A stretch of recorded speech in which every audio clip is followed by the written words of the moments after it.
성경 말씀 보겠습니다. 잠언 25장 13절. 잠언 25장 13절입니다. 충성된 사자는 그를 보낸 이에게 마치 추수하는 날의 얼음 냉수 같아서 능히 그 주인의 마음을 시원하게 하느니라. 오늘 이 말씀을 중심으로 하나님을 시원케 하는 자, 하나님을 시원하게 하는 얼음 냉수라는 제목으로 말씀을 생각해 보도록 하겠습니다.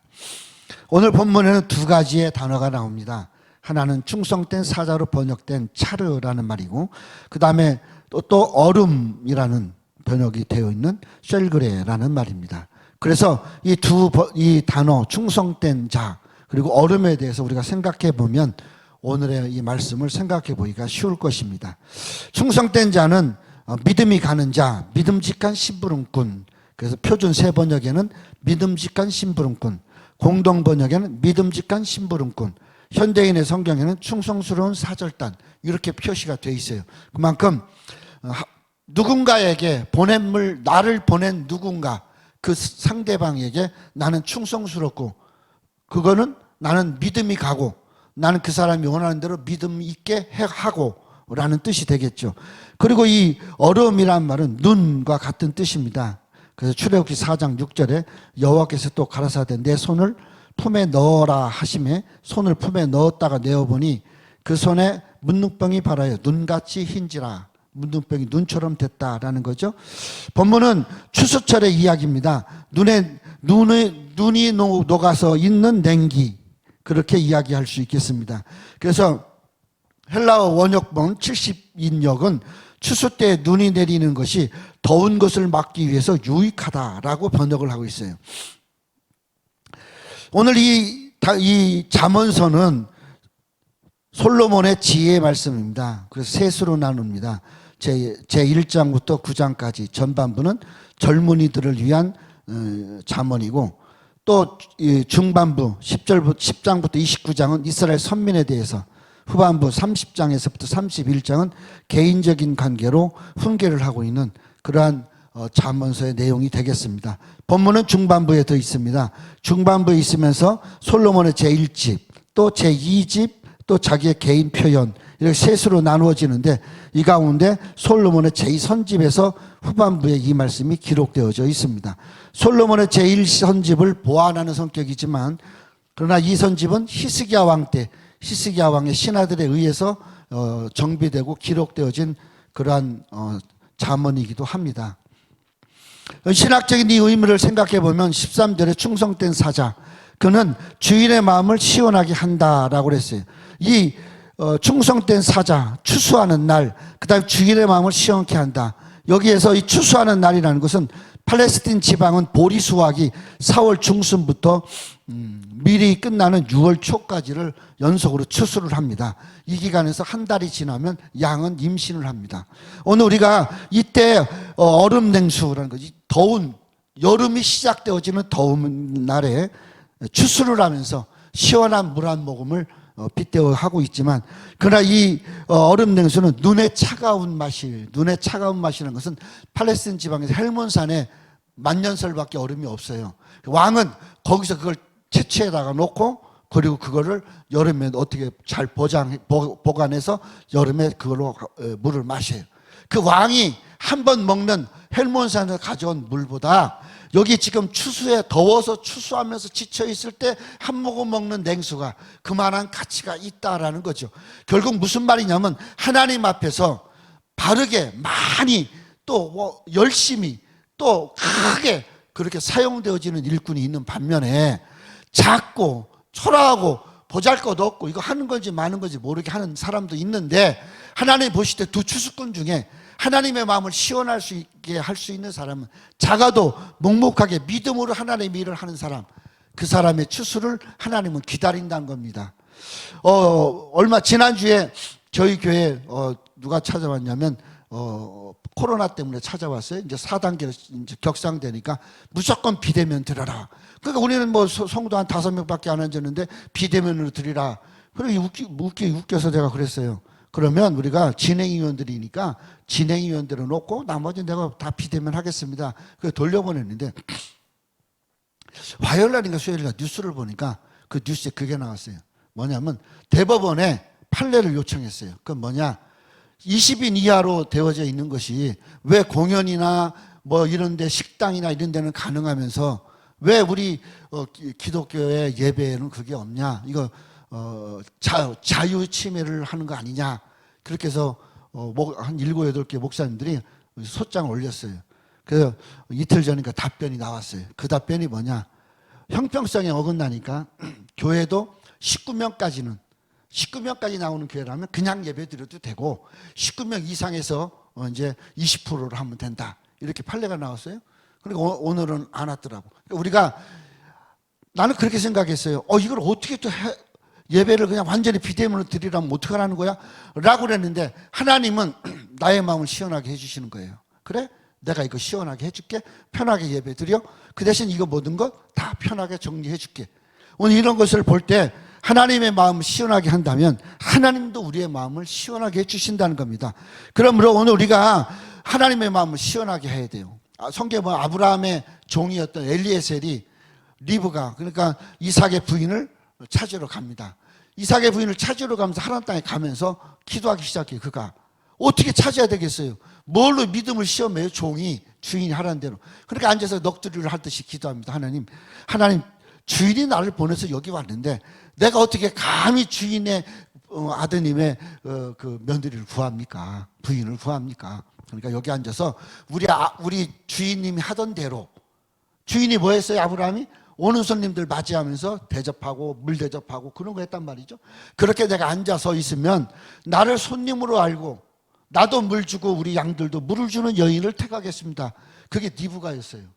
그러니까 하나님은 하나님의 마음을 시원하게 하는 자에게 하나님은 그에게 시원한 삶을 지켜주시는 걸 봅니다. 아니, 모세도 마찬가지고 모세도 이스라엘 백성들을 광야 이끌고 시내산에 도착해서 그가 올라갑니다. 하나님 앞에. 그리고 기도합니다. 하나님은 그것이 너무 기쁘고 시원했던 거죠. 그래서 어떻게 해요? 하나님 손수 돌을 깎아가지고 거기다 십계명을 써줍니다. 오늘 우리도 마찬가지로 신약에는 누가? 바울이, 또 예수님의 제자들이, 또 많은 여러 사람들이 하나님의 마음을 시원하게 한 사람들이 있는 것을 봅니다. 하나님의 뜻을 이루기 위해서 하나님 앞에 보냄을 받았다고 믿고 그 믿음대로 하나님 부르신 목적과 인도함을 바르게 따른다면 그는 정말 하나님의 마음을 시원하게 하는 사람일 겁니다. 오늘 우리는 하나님의 마음을 시원하게 하는 자가 되어야 됩니다. 하나님의 마음을 시원하게 하는 자는 가슴으로 주님을 사랑하는 것입니다. 가슴으로 주님을 사랑한다는 것은 마음을 다해서 하나님을 사랑하는 것입니다. 하나님의 마음을 시원하게 한다라는 것은 충성이라는 것인데, 충성이란 단어는 사전에 보면 마음에서 우러나오는 정성, 그렇게 이야기합니다. 마음에서부터 우러나오는 정성이 곧 충성이라는 거죠. 그러므로 충성이라는 말은 가슴에서부터 품어져 나오는 행동이에요. 내가 무엇을 품었는지, 무엇을 생각했는지 그것이 그대로 마음에서 나와 행동으로 옮겨진다는 거죠. 이것이 충성입니다. 그러면 정말 하나님의 마음을 기쁘게 하고 시원하게 하려면 어떻게 해야 돼요? 하나님의 마음에 합당한 하나님을 사랑해야 되는데, 하나님을 사랑하는 자는 하나님을 사랑하는 표현이 나와야 돼요. 이것이 충성이라는 겁니다. 오늘 우리는 마음과 뜻을 다하여서 수고하고 충성하는 것입니다. 또 하나는 뭐냐? 최선을 다하는 것이 최선을. 이것이 하나님의 마음을 시원하게 합니다. 내게 맡겨졌으면 그 맡겨진 거에 대해서 최선을 다하는 겁니다. 요한계시록 2장 10절에 죽도록 충성하라, 그렇게 이야기합니다. 또 예수님의 달란트에 보면 2달란트, 5달란트, 1달란트 받은 자가 있습니다. 근데 거기에 보면 착하고 충성된 소리를 들은 사람, 5달란트를 받은 사람. 뭐냐? 이 두 사람의 공통점은 최선을 다했다라는 것이에요. 근데 1달란트 받은 사람은 그 1달란트를 숨겨놓습니다. 묻어놓습니다. 그리고 예수님한테 오니까 예수님이 악하고 게으른 종아라고 야단을 쳐요.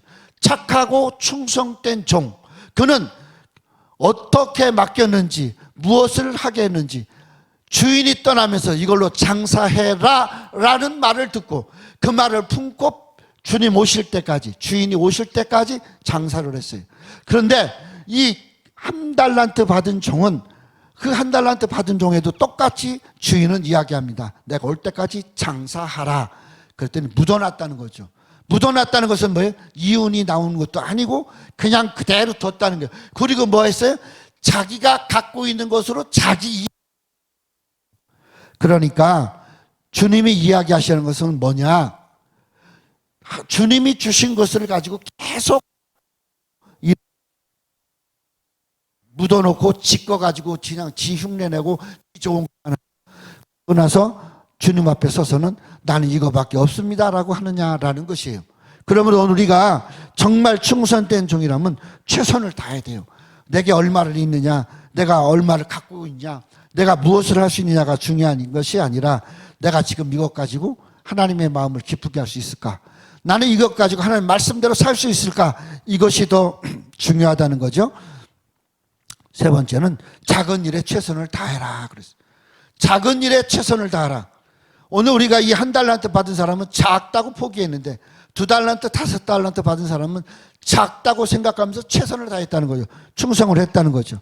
오늘 우리는 적은 일에 충성했음에 내가 많은 것을 내게 맡긴다라는 것. 지극히 작은 것에 충성된 자는 큰 것에도 충성되고 지극히 작은 것에 불의한 자는 큰 것에도 불의하다. 누가복음 16장에 있는 말씀처럼 오늘 우리는 주님의 앞에 최선을 다해서 그렇게 살아야 된다는 겁니다. 충성된 사자는 누구냐라는 겁니다. 두 번째로 충성된 사자, 충성된 사자, 충성된 사자, 신뢰할 수 있는 사람, 그 사람은 누구냐? 충성이라는 말은 히브리어로 아만이라는 뜻이에요. 아만은 진심으로 믿다, 의지하다라는 뜻인데 오늘날 우리가 기도하면서 하는 아멘과 같은 뜻입니다. 아멘은 진실로 믿습니다. 온전히 신뢰합니다. 순종합니다. 라는 뜻이에요. 그러면 오늘 우리가 하나님의 일을 할 때 하나님께서 우리에게 맡기셨을 때 하나님이 또 내게 말씀하셨을 때 아멘 하는 사람이 충성된 사자다라는 것입니다. 우리는 얼마나 아멘을 하고 내가 싫으면 내가 기분 나쁘면 내가 하기 싫으면 노멘 그렇게 안 해요? 오늘 우리는 아멘 할 수 있어야 됩니다. 아멘은 이유가 없어요. 그냥 그렇게 꾸준히 바르게 하는 것이 아멘입니다. 오늘 우리가 살아가면서 우리 삶 속에서 우리는 절대로 하나님 앞에 아멘하고 살아야 됩니다. 창세기 15장 6절에 아브라함이 여호와를 믿으니 그렇게 되어져 있어요. 여호와께서 이를 의로 여겼다. 이때가 언제예요? 아브라함이 모리아산에 이삭을 드릴 때입니다. 이삭을 죽여서 드려야겠다고 작심하고 드리는 마음 자세를 가졌을 때 그리고 그걸 행동으로 옮겼을 때 하나님은 아브라함의 믿음을 받아서 의로 여겼다. 그렇게 기록을 하고 있습니다. 이것이 충성된 사자입니다. 충성된 사자는 절대적으로 진심으로 믿고 따르는 겁니다. 그러니까 절대적인 아멘이죠. 오늘 우리는 그냥 형식적으로 아멘 누구나 다 할 수 있어요. 그러나 아멘이 죽는 순간까지 가야 됩니다. 그래서 오늘 우리가 이 코로나 시대를 맞이하면서 예배에 목숨을 걸어라. 예배에 목숨을 건다는 게 뭘까요? 목숨이 뭘까요? 목숨은 생명입니다. 생명은 열심히 사는 것이에요. 열심히 산다고 하는 건 뭐예요? 매일매일을 꾸준하게 바르게 하나님 말씀대로 산다. 그러면 예배에 목숨을 걸었다는 건 뭐예요? 예배가 일상화되고 예배가 생활이 되고 예배 때문에 사는 사람이라는 거예요. 이러한 사람이기 때문에 예배에 목숨 건다는 건 그렇게 예배에 생명처럼 알고 예배하면서 살던 사람이 마지막 죽는 순간까지 예배를 드리다 죽는다. 이것이 바로 예배의 생명을 거는 거죠. 근데 우리는 그렇게 생각 안 해요. 그냥 막 고난이 오고 핍박이 오고 막 예배 드리지 말라고 악을 쓸 때 목숨 걸고 싸우면 그것이 예배에다가 목숨을 걸었다라고 그래. 그거는 예배에다 목숨을 건 게 아니에요. 예배에다 목숨을 거는 거는 그런 상황이 오든 안 오든 여전히 동일하게 꾸준하게 계속되어지는 예배의 삶을 이야기하는 겁니다. 주님께서는 진심으로 절대적으로 아멘하고 살기를 원해서 충성된 사자를 보낸다고 합니다. 충성된 사자, 아멘하는 자를 보냈다라는 것이에요. 아멘은 또 다른 이름의 뜻이 있어요. 아멘에는 믿습니다, 전적으로 신뢰합니다 하는 것 외에 경첩이라는 것이 있어요. 경첩은 문을 열고 닫는 그 연결하는 그 쇠로 된 것을 경첩이라고 합니다. 이 경첩은 문을 열고 닫는 연결고리예요. 결국 아멘하는 사람, 충성하는 사람은 뭐냐? 문을 연결하듯이 하나님과 성도와의 관계, 나와 성도들의 관계가 예배와 기도와 찬양으로 연결된 사람을 이야기합니다. 이 연결고리가 삐그덕삐그덕거리는 건 뭐예요? 낡았거나 아니면 그것이 사갔거나 그렇게 돼서 삐그덕삐그덕 거리죠. 그때 뭐합니까? 윤활유를 뿌려야 됩니다. 오늘 우리가 살아가면서 하나님을 평생 의지하고 예배하며 하나님 말씀 산다는 거 쉽지가 않아요. 그리고 또 아플 때도 있고 병들 때도 있고 낙심될 때도 있어요. 그럴 때가 뭐냐? 삐그덕거릴 때 이때 윤활유 성령의 부으심을 받아야 되는 거죠. 그래서 오늘 우리가 이 경첩이라는 뜻이 이 충성에는 담겨져 있어요. 충성이라는 단어에는 또 다른 게 하나 담겨 있어요. 뭐냐? 고통. 삐그덕삐그덕 소리는 고통스럽다는 거예요. 나무가 그 쇠가 나 아파요 말은 못하지만 삐그덕삐그덕 거리는 거예요. 부딪혀서. 사람이 하나님 앞에 신앙생활하면서 고통이 없을 수가 없어요. 낙심되고 실망되고 때로는 내 생각이 안 맞아서 좌절하고 그럴 때가 있습니다. 이것을 우리는 신앙의 고통 이렇게 이야기합니다. 이런 슬픔과 고통을 우리는 어떻게 성령의 기름 부심으로 하나님 말씀에 순종함으로 그렇게 해서 부드럽게 연결시켜서 나가야 돼요. 그래서 경첩이라는 의미와 고통이라는 의미가 이 충성에는 섞여져 있다라는 거죠. 오늘 우리도 이렇게 살아야 됩니다. 사람이 자기 인식하는 건 쉬워요. 그런데 자기 인식은 쉬운데 자기 정체성을 따라서 살아간다는 건 쉽지가 않아요. 무슨 말이냐면 자기 인식은 내 마음대로 하면 돼요. 내 생각대로 하면 돼요. 내가 주인이에요. 그런데 정체성은 그게 아닙니다. 내가 어떤 그 목적 그리고 목적의 대상 이런 것들을 바라보면서 거기에 내가 어떻게 하고 가야 되는 것이 맞냐라는 것을 깨닫는 것이 정체성이에요. 그러니까 오늘 우리는 하나님 앞에서 정체성을 가져야 돼요. 우리 예수 믿는 사람, 나는 사명자, 나는 집사, 나는 권사, 나는 장로, 나는 목사, 나는 전도사, 나는 사모, 이 정체성을 가지고 최선을 다해서 살아갈 수 있어야 된다는 겁니다. 제가 군대 시절에 훈련을 받다 그런 적이 있었어요. 그때 이제 막 2등병에서 1등병 달기 전에 훈련이 왔는데 너무너무 더운 거예요. 40km 군장 메고 100km 행군하는데 너무너무 힘든 거예요. 그래서 가다가 논밭에 이렇게 지나가면서 5분간 휴식하고 삑 호루라기를 불었어요. 나도 그렇고 집에 있던 사람이 다 짐을 벗어놓고 논으로 들어가서 그 물을 마시는 거예요. 이 논물이 뭘까요? 고여있는 물, 벌레들이 많은 물, 그 다음에 때약볕에 더워. 그리고 이 물, 농약이 다 해결되지 않은 물이에요. 그런데 그 물을 막 손으로 떠서 마셨어요. 그리고 나와서 군장을 매면서 한결같이 똑같이 야 시원하다, 야 살 것 같다 이야기를 하는 거예요. 얼음 냉수도 아니에요. 여름에 시원한 것도 아니에요. 떠 죽는데 뜨거운 거 먹었어요. 그것도 몸에 안 좋은 것이 담겨있는 걸 먹었어요. 근데 나는 시원하다라고 한다는 거죠. 오늘 우리가 살아가면서 그것도 먹고 시원하다고 그러는데 하물며 하나님 앞에서 주시는 생수 같은 물, 그 시원한 그리스도의 십자가의 보혈 마시지 않는다면 우리가 어떻게 시원하다고 할 수 있겠어요? 또 그 물을 마신 자로서 우리가 하나님의 말씀, 마음을 시원하게 하면 얼마나 좋겠냐 이거죠. 그것이 얼음 냉수 같은 사람입니다. 얼음 냉수 같은 사람, 얼음 냉수 같은 사람은 충성된 사자. 그렇게 성경은 말씀하고 있습니다. 나를 보내신 이 그를 기쁘게 하는 자가 사자예요. 오늘 우리가 살아가면서 그렇게 기쁘게 하면서 살았으면 좋겠습니다. 폼페이가 79년도 AD 79년도 이탈리아 폼페이가 화산이 폭발했어요. 그래서 베스비우스 산이 폭발해가지고 용암이 막 떨어져 내려왔어요. 그리고 시 전체가 덮였어요. 그리고 1700년도에 이제 고고학으로 이걸 하기 시작했어요. 발굴 작업을 하기 시작했어요. 근데 거기에 놀라운 건 공중 화장실도 나오고 공중 목욕탕도 나오고 또 문화와 공연을 하는 공연장, 또 완벽한 상하수도, 도로, 베이커리, 카페, 병원, 지금 있는 것들이 거기 지금 기본적으로 다 그 도시에 있다는 거죠.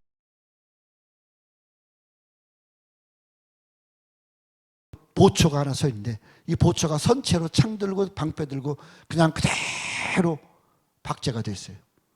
이 용암에 의해서. 그것을 유럽의 한 화가가 거기를 찾아가서 보고 그림을 그리기 시작했어요. 그리고 그걸 전시장에 내놓으면서 거기다가 제목을 썼어요. 충성. 충성은 바로 이것이 충성입니다. 자기 자리 지키는 것, 자기 자리에서 최선을 다하는 것, 목숨을 거는 것, 생명을 바치는 것, 고통스러워도 견디는 것, 그것이 하나님과 연결고리를 이어가기 위해서 하나님 주시는 생수를 마시기 위해서 살아가는 그것이 충성이라는 거죠. 오늘 우리는 얼마나 충성합니까? 우리는 정말 하나님 앞에 얼음 냉수로 인정받습니까? 한번 잘 생각해 보시기 바랍니다. 그리고 우리는 하나님이 말씀하는 것을 잘 이해하시기 바랍니다. 왕만 얼음 냉수를 먹는 것이 아니에요. 그 더운 날 내 마음을 시원하게 할 수 있다면 그것이 얼음 냉수가 될 수 있다는 것이에요. 뿐만 아니라 하나님은 오늘도 우리를 통해서 그 얼마나 답답하겠어요. 코로나를 줘도 깨닫지 못하고 그냥 엉터리 예배 드리고 또 막 그냥 집단으로 안 모이면 될 거를 괜히 모여가지고 부흥회 안에 뭐 안에 모여가지고 그냥 주일 예배 드리고 그래도 하나님 기뻐하시는데 그 예배를 바르게 드리는 사람들이 더 어려워지게 하고 그렇지 않아요? 그러한 것들 보면서 우리는 우리 자신이 하나님의 마음을 시원하게 해줄 수 있다는 사실을 알아야 됩니다. 그리고 하나님이 원하는 그러한 시원한 얼음 냉수가 되시기 바랍니다. 이것이 오늘 이 신앙의 더위를 이기는 법입니다. 신앙의 이기를 위기, 더위 이것을 어떻게 하겠어요? 앞을 쳐다봐도 덥고 뒤를 쳐다봐도 덥고 해결되는 것도 없고 이때 우리 조용히 기도하면서 신앙의 열대야 코로나를 지나갑시다. 그리고 하나님 앞에 얼음 냉수가 되기 위하여서 또 하나님이 주신 얼음 냉수를 마시면서 하나님을 기쁘게 하는 그러한 성도들 되기 바랍니다. 자, 성경 한 절하고 마칩니다. 게으른 자는 그 부리는 사람에게 마치 이에 초 같고 눈에 연기 같으니라. 잠언 10장 26절 그렇게 이야기했어요. 게으른 사람은 마치 이 사이에 껴있는 식초 같다 이 말이에요. 그러니까 뭘 먹고 뭘 해도 쉬어. 그리고 눈앞에서 막 날리는 연기 같다 그래요. 눈이 매워요. 하나님이 일을 시켰는데 자기만 급급하니까 어떻게 남에게 식초되고 하나님 앞에서 식초가 되는 거예요. 그리고 무덥고 힘든 날 연기가 되어서 눈이 따갑고 아파요. 오늘 우리는 그런 사람 되지 말고 하나님이 기뻐하시고 하나님의 마음을 시원하게 하는 여름날의 얼음 냉수가 되어서 하나님을 기쁘게 하는 그러한 성도들이 되시기를 간절히 축원합니다. 기도하겠습니다. 하나님 아버지 감사합니다. 우리가 살아가면서 하나님을 기쁘게 하는 얼음 냉수가 되기를 원합니다.